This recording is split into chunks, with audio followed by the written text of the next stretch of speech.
Somebody want to come?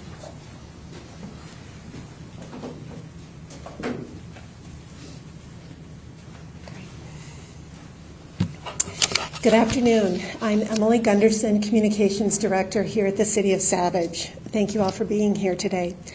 We are here to provide an update on the death investigation at Rocking Horse Ranch. This has been a really difficult time for our community, and we appreciate your patience as this investigation has unfolded. We have several people who will be speaking with you today. First, you'll hear from our mayor, Christine Kelly, followed by Police Chief Brady Juul and Scott County Attorney Ron Hosever. Members of the Muklebust family are also here to share a few words. After the prepared statements, Chief Juul and County Attorney Hosever will be available to answer questions. Please note that the family will not be taking questions at this time. Now, I'd like to turn it over to Mayor Kelly.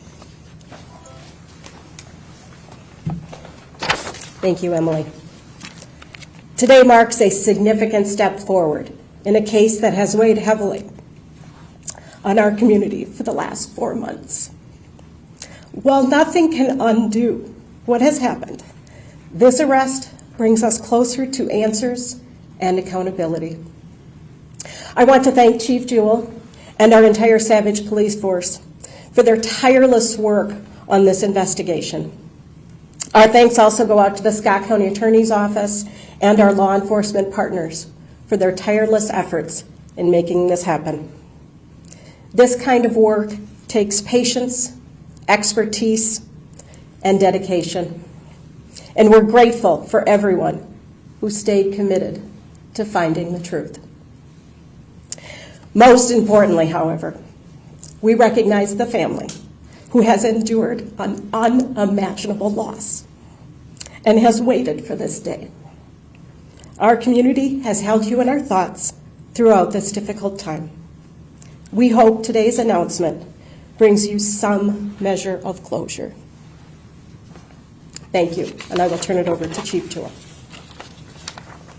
Thank you, Mayor. Thank you, Mayor Kelly. Thank you all for being here today during this incredibly difficult time for our community. I am Chief Brady Juul of the Savage Police Department. I'm joined by County Attorney Ron Hosevar of the Scott County Attorney's Office.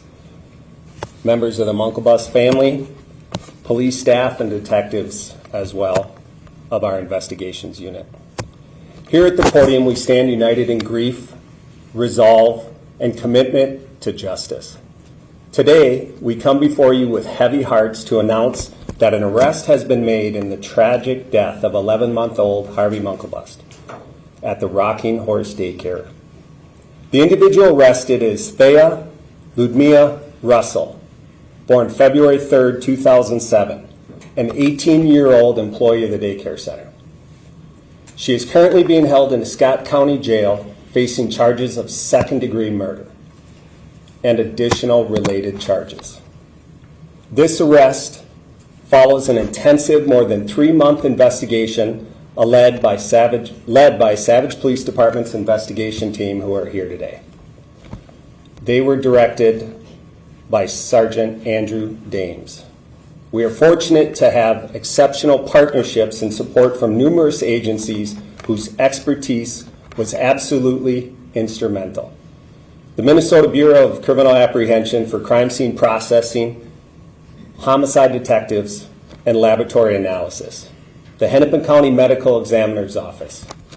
FBI's Behavioral Analysis Unit played a huge part. Scott County Attorney's Office played a huge part and role in this arrest. The Department of Children, Youth, and Family Services. The Shakopee Police Department, Prior Lake Police Department, Scott County Sheriff's Office, and Carver County Sheriff's Office. We thank them all for their part. Through this collaborative effort, we developed probable cause to believe the following tragic sequence of events. On Friday, September 19th in the afternoon, Savage Police Department responded to the Rocking Horse Ranch Daycare after reports of a 4-month-old child who was briefly not breathing and was found with blood and foam under her nose and mouth. By the time officers arrived, the child was breathing again and was being transported to the hospital by the parents. At that time, this appeared to be a medical episode with no immediate foul play concerns raised. The child was later evaluated, released, and over the weekend was reported to be acting normally with no further issues observed whatsoever. On that following Monday, September 22nd, 2025, at approximately 8:30 p.m., that same child returned to the daycare healthy and well. A short time later, she was again found unresponsive, not breathing, with blood around her nose and mouth. The child's parents were notified, returned to the center, and transported her to the hospital. Our department was not dispatched for that second incident. Tragically, just 2 hours later, at about 10 a.m. that same morning, Theah Russell called 911 to report an 11-month-old child, Harvey Muklebust, was not breathing. Police, fire, and EMS responded immediately and initiated life-saving efforts. Harvey Muklebust was transported to the hospital where he, despite all those life-saving efforts, was pronounced deceased at approximately 11:34 a.m. The daycare was immediately closed after this incident. All children were safely released to their parents, and the scene was thoroughly processed forensically with the assistance of the Bureau of Criminal Apprehension. Over the following 3 months, investigators conducted dozens of interviews with daycare staff, parents of children who attended, and various contractors associated with the facility. A clear pattern emerged. Theah Russell was a common denominator in each of these incidents. She had last contact with each of the affected children immediately prior to these events.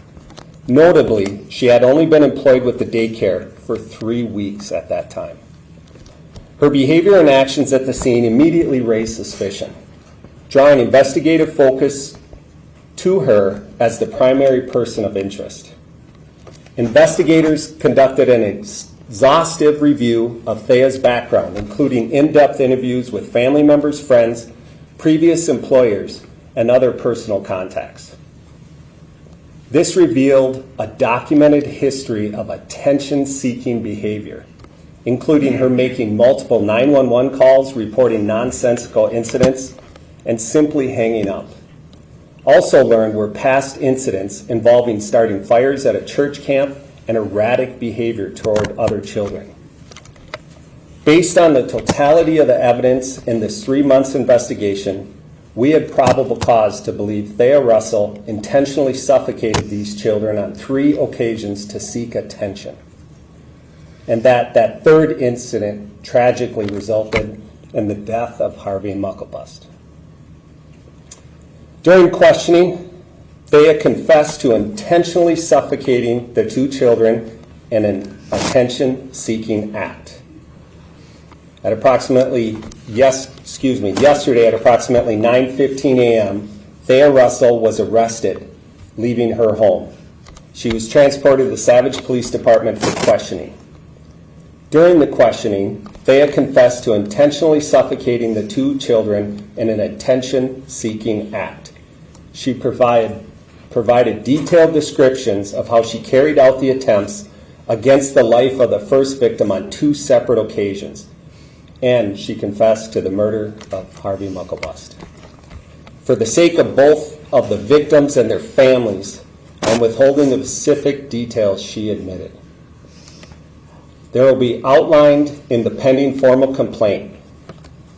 I want to be perfectly clear, however. Theah Russell has confessed to the attempted murder of our first victim on 2 occasions and to the murder of Harvey Muklebust. This is a heartbreaking case that has shaken our entire community. No words can fully express the profound sorrow we feel for the Muklebust family and all of those affected by this crime.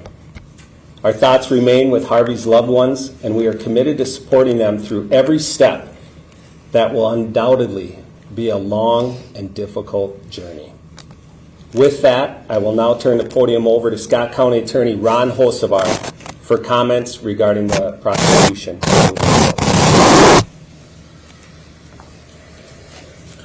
Thank you, Chief. Good afternoon. First off, my condolences to both families whose children were harmed by this individual, with one ultimately, unfortunately, passing away.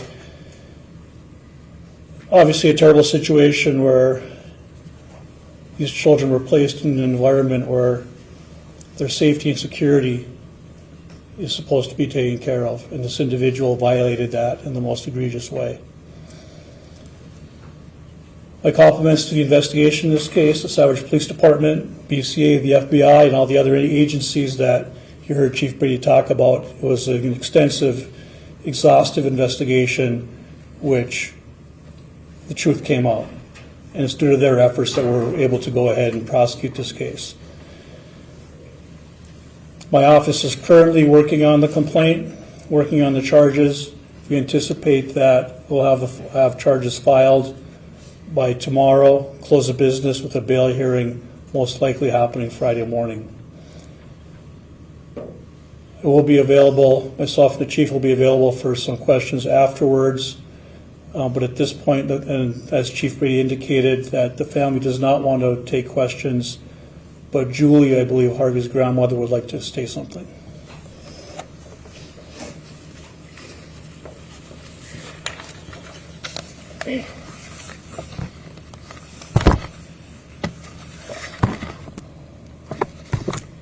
My name is Julie Muklebust, Harvey's Nana. I am providing this statement on behalf of Harvey's dad and mom, Hunter and Catherine, his brother, and our entire family. First, we'd like to express our gratitude to the Savage Police Department, and specifically Detective Andrew Dames and his investigative team for their tireless efforts to seek the truth in Harvey's death.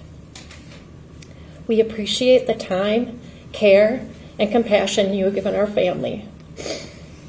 We would also like to thank the Scott County Attorney's Office, the Hennepin County Medical Examiner, the Minnesota BCA, FBI, and all the other agencies that assisted to providing a thorough investigation. From the moment Harvey was born, he filled our world with sunshine. His passion for playing, infectious laugh, loving heart put a smile on everybody's face.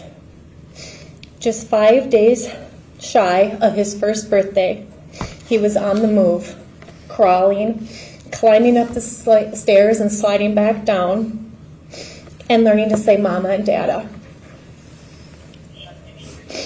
He loved the time playing with his big brother, who misses him deeply. He was affectionately known as our little Harv monster.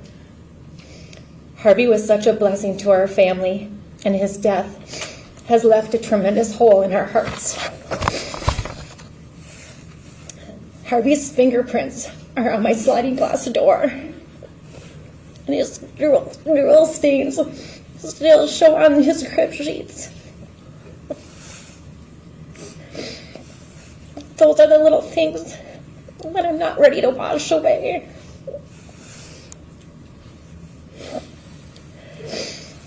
We miss him more than anything in this world, but we try to remember with each ray of sunshine, each gentle breeze, and each star in the sky that he's always with us, shining down. Harvey, every day we ask ourselves why it had to be you. Every day we live with the pain of what happened to you. But we promise that every day we will say your name. Every day we will continue to fight for you. And in the end, we will make sure that justice has been served. Harvey, we love and miss you. Thank you.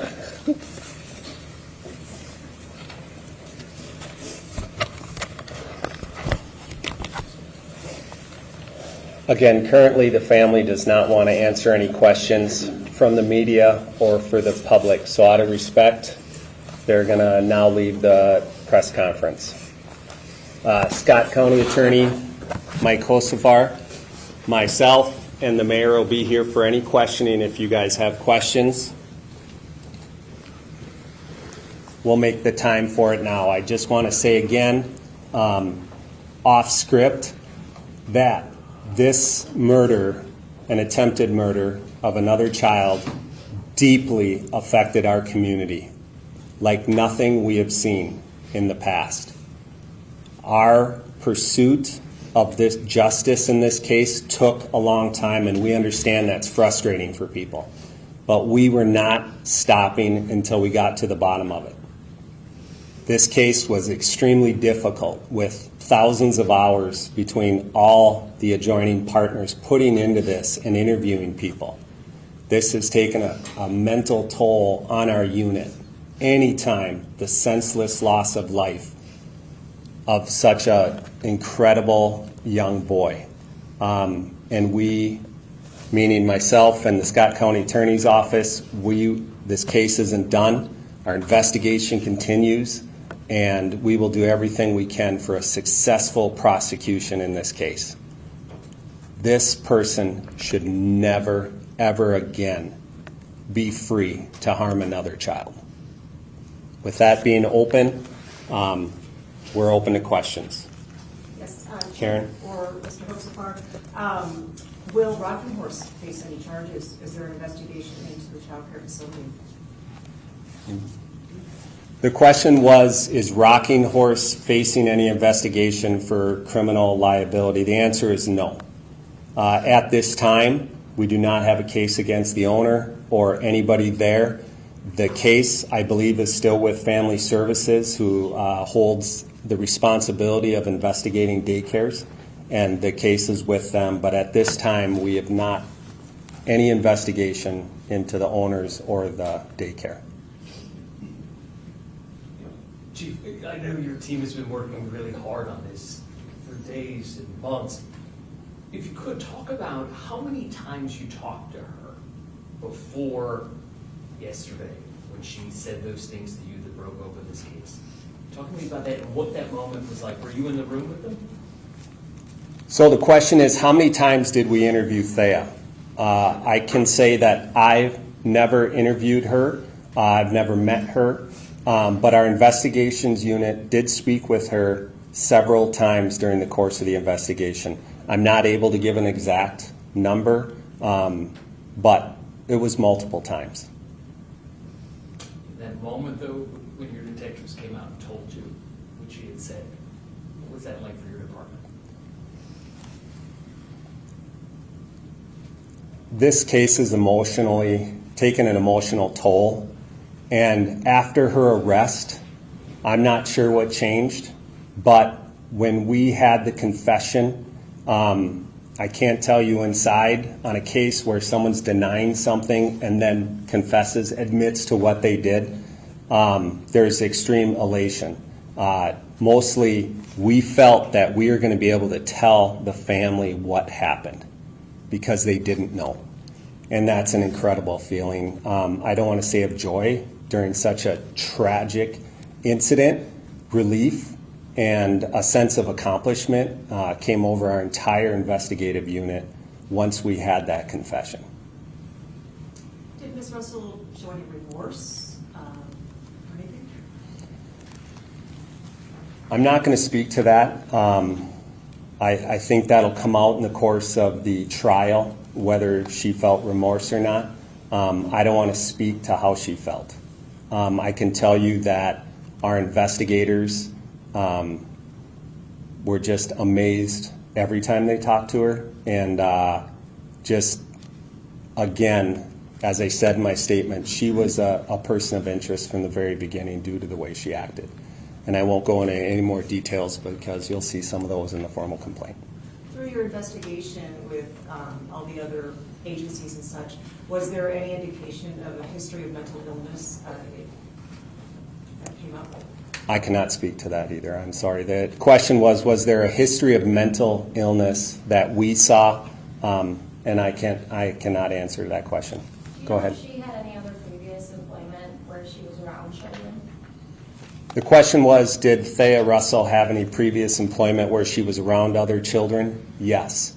And I will tell you that will be in the formal complaint, and that will be a factor in our prosecution. Are there any other cases out there with other agencies or former employers that are being investigated now? During the course of our investigation, we came across no other active investigations or any type of procedures that were being affected against her. Can you speak to the status of Rocking Horse right now, their ability to reopen and that sort of thing? The question is, what's the status of Rocking Horse Ranch's daycare's license? They are currently closed, and I do not know the today's status of the daycare, but as far as my knowledge, they have not been allowed to reopen. What has been Rocking Horse's response to all of this? I know that they have actually appealed that suspension they did in September, shortly after the incident. The question was, what's the response? I would say within several weeks of the start of the investigation, they discontinued contact with our police department, and we were referred to their attorney for any questioning or any needs that we had. But after those first several weeks, the relationship just became a lawyer-investigator type relationship.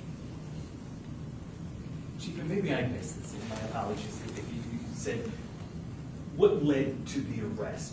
What led to yesterday being the day? Is that when everything was buttoned up and you felt we're ready to go and take this case forward before that confession?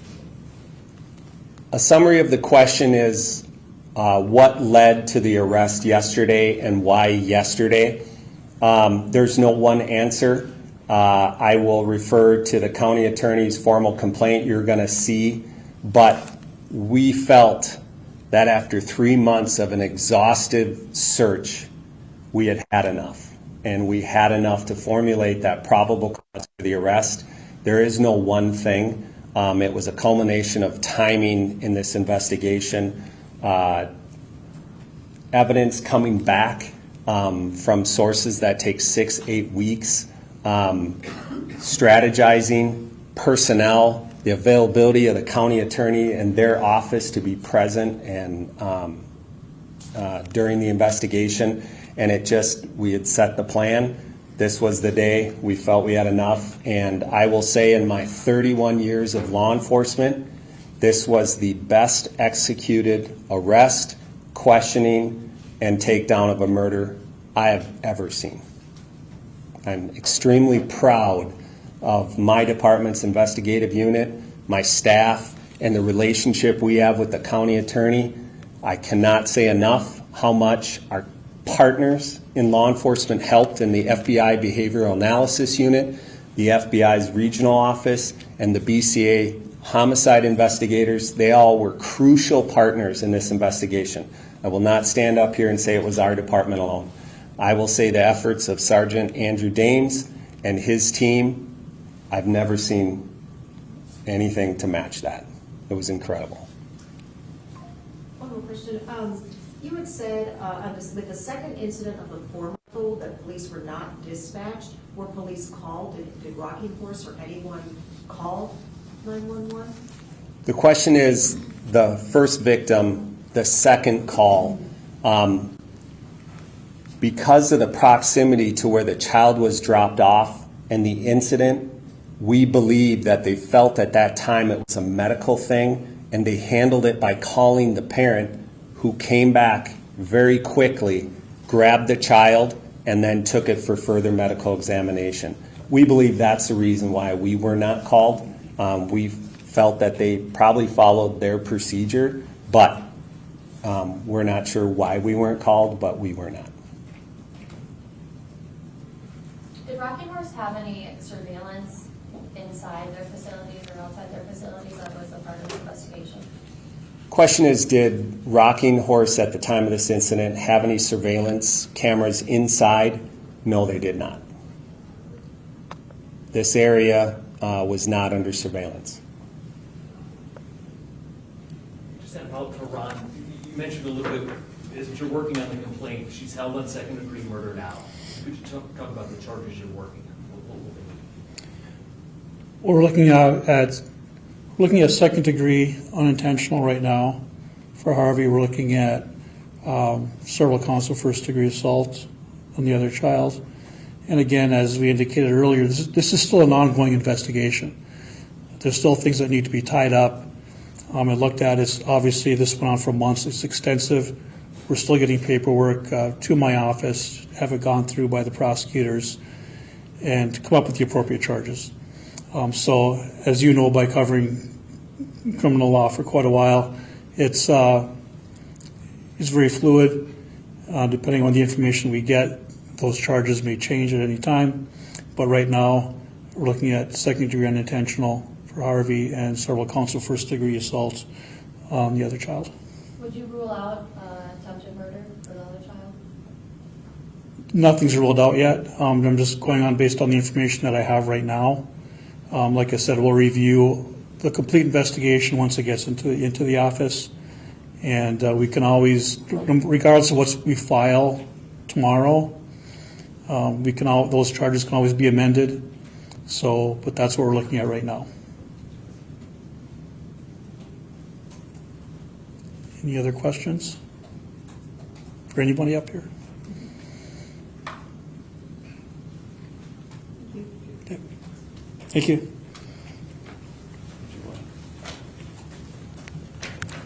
I'll end this press conference by saying I appreciate all of you very much for coming and showing attention to this case. This case has weighed on our community. You could hear that in the emotion of our mayor. There are dozens of families that overnight lost their child care, and the ripple effects of that are not lost on us. This investigation was daunting, over 3 months, hundreds of pages of documents, tons of evidence, tons of reports, hundreds of hours of body camera footage, video surveillance, analysis went in to all these agencies. So the culmination of this is the arrest of Theah Russell for the murder of Harvey Muklebust, and we'll continue to pursue and to make sure she's prosecuted to the fullest extent of the law. And anything we can do at our office, we will. Thank you very much. Appreciate your time.